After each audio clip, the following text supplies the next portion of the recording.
Hi guys, so I've been playing around with the new Millennium support for Exodia recently, and I've been trying my best to make it as consistently as possible before an FTK, and get obviously all 5 pieces of Exodia to our hand as soon as possible. At the moment I've got a deck that does it about 25% of the time off my starting hands. The other 25% of the time I can win with Exodia on turn 2. Normally protecting myself by sitting behind the new fusion monster with 1 or 2 of the Exodia trap cards set behind for interruptions. The other 50% of the time is normally just sitting on that fusion monster with the 2 interruptions, hoping that on turn 2 we can pump him up and basically do enough damage to kill our opponent in 1 attack. It is bricking a little bit, probably about 2 to 5% of the time, but actually for my previous attempts of making an Exodia deck, this isn't too bad. I'm going to quickly go through a deck list. Once I do the deck list, I'll basically cut to another video where I explain how the combo works to perform the FTK. It's a 4-card FTK, and I guess technically it wins at the start of your opponent's turn because we're banishing the new trap card that searches a Exodia monster from deck to hand to add the head, but I still see it as an FTK. But again, without further ado, I go on to deck list. Fairly simple. Go through this quite quickly. 3 pieces, all 5 pieces, sorry, not 3. 5 pieces of Exodia. Need to play them. Slight bricks, but even if you open them, there are hands where you can still perform the FTK, even if you open up multiple copies of them. For the new Millennium monsters, I'm running triple Caveman, triple Golem, triple Shield, and 1 Maiden. If you don't know what these do, basically they all have the effect that once per turn you can place them from your hand into your spell and trap card zone. The ones here on the left have an additional effect that you can pay 2,000 life points or reveal their new Millennium Cross spell card to special summon them from your spell and trap card zone, and then add a card from deck to hand. Shield adds you the Millennium Cross, Golem adds you the field spell, and Caveman adds you any of your Millennium monsters. Finally, Maidens is when it's in your spell and trap card zone. If your opponent activates a monster effect, you can special summon it, and then your level 5 or higher illusion or spellcaster monsters can't be targeted with card effects. This just gives our Exodia fusion monster extra protection, especially when that's what we're basically going to be hiding behind. If we don't get the FTK, we want to give it as much protection as possible so we can use it to hit our opponent for game on turn 2. Next up is the cards we need to perform the FTK. So, triple Summoner Monk. Summoner Monk is there to search Blue Dragon Summoner. You could open up either one of these cards to perform the FTK, basically running max copies of both of them just so we see them as much as possible. 6 copies is the most we can sort of fit into the deck. And then finally, 1 Codebreaker 0 Day. This is there so that if you have Dragon Summoner in your hand instead of Summoner Monk, you can use the Codebreaker Link monster to get an extra body on the field. Just needing to play this as another brick in the deck. Next up is the Spell and Traps. 1 Millennium Cross. I'm umming and ahhing between having this at 1 or 2. At the moment I'm trying it out at 1. May go back up to 2 and cut one of the shields. It's just seeing which one helps out the most. Triple Temple, and then 1 Terraforming. Again, we're wanting to see this as much as possible, along with Golem and Caveman. This is the other sort of starter card we want to see in our hands pretty much every single turn. 1 Exodia Blaze. This is just so that if we don't get the FTK off, we can hit our opponent for as much damage as possible on turn 2 and hopefully win that way. Triple Foolish Burial Goods, and this is to send to the graveyard our Raging Hellfire so we can banish it at the start of our opponent's turn to then search the final piece of Exodia and win the game. Fairly straightforward. Raging Hellfire, if you don't know what it does, basically you can activate it if you control a level 10 Exodia monster, blow up all your opponent's monsters, and then also once per turn, if this card is in your graveyard and it wasn't sent there this turn, you can banish it to then add one Exodia piece from your deck to hand. This is the reason why we're needing to use the Foolish Burial Goods, because we can't use it the turn it is sent to the graveyard.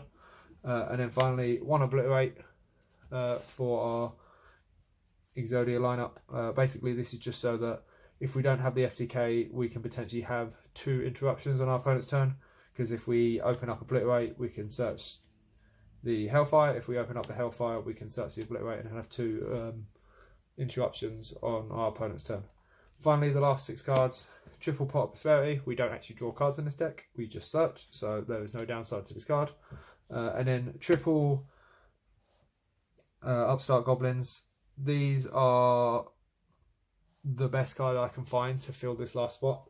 It's basically just a spell card that I can activate at any point, no matter the board state, just to put an extra spell engrave for Selene. However, if I could replace this with a card that could search any of the other monsters in my deck, I would. But for now, this is the best card I could find for that slot. And then finally, just to the extra deck, this isn't complete yet. This is just a very bare bones extra deck, just to sort of test out hands while this stuff is completely brand new. Or not even new, completely just revealed. I have 2 of the Exodia Fusion. This can easily be 1, but there's plenty of space, so might as well put in 2 just in case. Triple Selene, need all 3 to basically search all 4 normal monsters from the X deck. We then have 1 Codebreaker to give us the extra body on the board. 1 Barricade. This is actually really useful in the fact that it can, if we open up Summon a Monk, it can discard the new trap card to the graveyard rather than us needing Foolish Burial Goods. Or if we open up with Dragon Summoner, it can be used to ditch a spell card from hand to grave, just so we have the 3 in rotation for Selene. And then finally, the rest of it is just up to you. You can fill up the remaining slots in the X deck with whatever you want. At the moment, I've just got basically a Link 4 and 2 Link 2s, just generic, just to basically work out what I can make when. But these can be whatever you want, as well as the rest of the cards to fill up the remaining of the X deck. I will now cut to a video, I guess, of going through the FTK. Okay, so for the FTK, there are multiple different sort of cards we can open. However, it is primarily a 4-card combo. We're going to need 4 cards in our hand. Those 4 cards can change depending on how we open and depending on the line we take. But the bare bones of it is we need to open a Summoner Monk or a Dragon Summoner. Depending on which one we open depends on the other cards in our hand we need in order to do the combo. The second card is either a Golem or a Caveman. We can also open up in this slot the Temple of the Stone Slab, but this limits some of the other cards we can open in the other 2 slots. For the third slot, we are looking to open up any monster in our deck that isn't one of the Exodia pieces. So this can be another Millennium monster or a duplicate of any of the Millennium monsters. It could be another copy of our 2 here on the far left.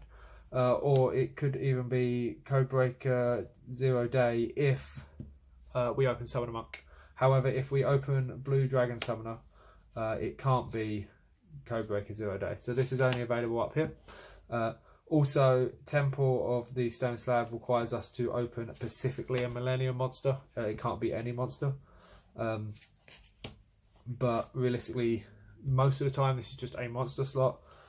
If you open up Temple of the Stone Slab, it has to be specifically a Millennium. And then the final card is Foolish Burial Goods. This will work no matter what your other cards you open are.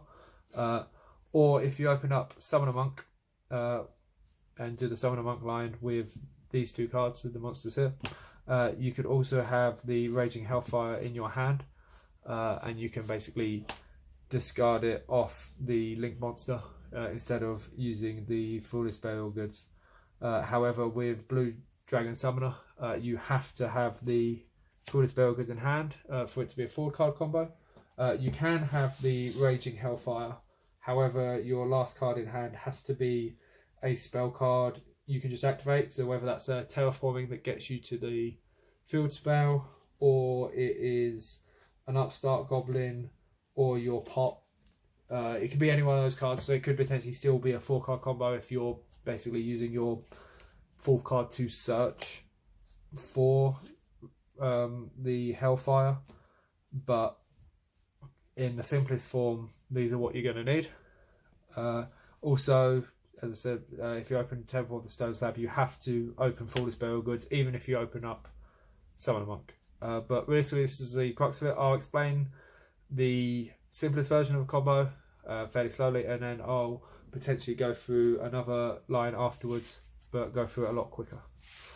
So, first line, my simplest line, is any monster. We'll just use a second copy of Summon a Monk for now. Our Golem and our Foolish Burial. So we can start off by activating Foolish Burial and just sending straight to grave our Raging Hellfire. We can then activate our Golem in hand, placing it in our spell and trap card side. Use the effect of Golem to special summon itself, adding us the Temple of Stone. Then we can use Temple of Stone, so activate that, use its effect, place the basically extra monster from our hand into our spell and trap card zone. Temple of Stone lets us then place one of our Millennium monsters from our deck into our spell and trap card zone. So we're going to be placing our Caveman. Caveman effect, paying 2,000 life points, special summon him. This will then let us add Shield. Shield effect, placing your spell and trap. Effect of Shield, pay 2,000 to special summon it. So we've now paid 6,000 life points. And then Shield effect to add Millennium cost. Basically, whether you open up Golem or if you open up the Caveman, basically your board at this point should be 3 monsters. The field spell activated, 1 monster in your spell and trap card zone, basically being counted as a spell card, and your starter, whether that be Summon a Monk or Dragon Summoner in hand, plus Millennium Cross. And you should also have a Flawless Burial in grave. This basically means you now have your 3 spells, so you can just go off. The reason why you can hold Raging Hellfire in hand is because if you didn't use a Flawless Burial, your discard of Summon a Monk basically gives you your 3rd spell. But in this situation, we now normal summon our Summon a Monk, effect to Summon a Monk, discard this. We're going for the FTK, we don't need to hold back for the Fusion Exodia. So we're going to then special summon our Dragon Summoner. At this point, we're basically just making links to add all the pieces from deck to hand. So first of all, we will take 1, 2, 3. Make sure you use a Dragon Summoner here to grave. We're going to then make our first Selene, and then we're going to chain 1 Dragon Summoner, chain 2 Selene. So Selene will gain 3 counters, and Dragon Summoner will add us our first piece of Exodia from deck to hand. Then we will use the effect of Selene, tributing 3 of our spell counters to special summon our Dragon Summoner, and then basically link again. 1, 2, 3, and then proceed to do the same combination of effects, adding another piece of Exodia from hand, then special summoning our Summoner back, then this time using final 3 cards to make another Selene, effect of Summoner again, and then effect of Selene again, and then finally link off the last 2, going into any card you want. This can either be your link 4 or just a random link 2, can be whatever you want here, doesn't really matter. You're just wanting to get rid of your Dragon Summoner again so you can use his effect. Add the 4th, so you now have all the normal pieces in your hand, and then end your turn. At the start of your opponent's turn, you can basically activate your Raging Hellfire in grave, banish it, adding the final piece of Exodia from deck to hand, and then at which point you win the game. So for the other line, I'll quickly show off now. if we open up some of, I've basically reset the board to where we had all 3 and 1 in our spell and trap, and then Foolish engrave with our trap card. So at this point, if you've opened up your Dragon Summoner in hand, you would normal summon your Dragon Summoner. You still have 3 spells because you have the 1 engrave, 1 Hero's Continuous spell, and your field spell. We can then link 3, make our first search, as we did before, and then make our Selene. Where have I put my Selenes? Oh, there they are. This will also still be in hand at this point because we haven't had to use the Summoner Monk. Then at this point, when we summon back our Dragon Summoner, we're basically this time wanting to link 2 off and create our Code Breaker effect. Summon out the Code Breaker from deck. Then effects of Selene. We would have got the Blue Dragon Summoner off this link summon as well. So that adds a second piece. Effect of Selene, special summon, and at which point you should be able to see here we've got enough bodies on the board. So this is a 2 and a 1. That makes Selene. So I got my orders mixed up here. That makes our Selene. Effect here would be to special summon our second Blue Dragon Summoner. Sorry, I got this slightly wrong order. Then her effect here is then to take 3 to grave, and then that will then give us our final Selene, and also give us our search for a Exodia piece. And then effect of her, special summon, link these off for a link 2, get our 4th, and then we can proceed to end phase and then search the last piece for game. That is the basics of the combo. The opening up with the field spell just causes our end board to be slightly differently because we're activating the field spell, special summoning, placing 1 in your spell and trap card zone to search another. Basically, if you open up this guy, you can search any.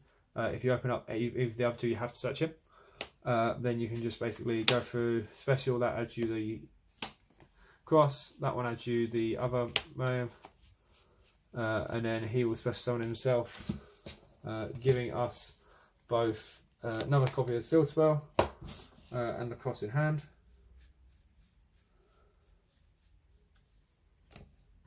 We would have opened up with this Bale Goods and a, let's just do it with the Dragon Summoner. So at this point you can see we only have 3 monsters. We have the 3 monster board, we just don't have the extra spell in our spell and trap card zone. That's the only difference of opening up Temple, which is why we need the fullest Burial Goods to basically get us to this point 2. However, normal summon this, linked 2 because we don't want to use Dragon Summoner here, into the Barricade Blocker. Barricade Blocker's effect lets us discard 1 of the 2 spells we've added. Now we have 3 with 2 engrave and 1 in 1 activation. We can now link 2 and him off to make our first Selene and basically start our searches, and the rest of the combo carries on as it was before from here, as I explained already. But yes, that is at the moment how I've built this deck and managed to get it to FTK. If anyone has in the comments any ideas of how to improve this deck and make it slightly more consistent, I'm all ears. We've got a very long time until this stuff comes out, but at the moment I'm basically testing this stuff out as much as possible, and I can't wait to get my hands on these new cards. See you guys.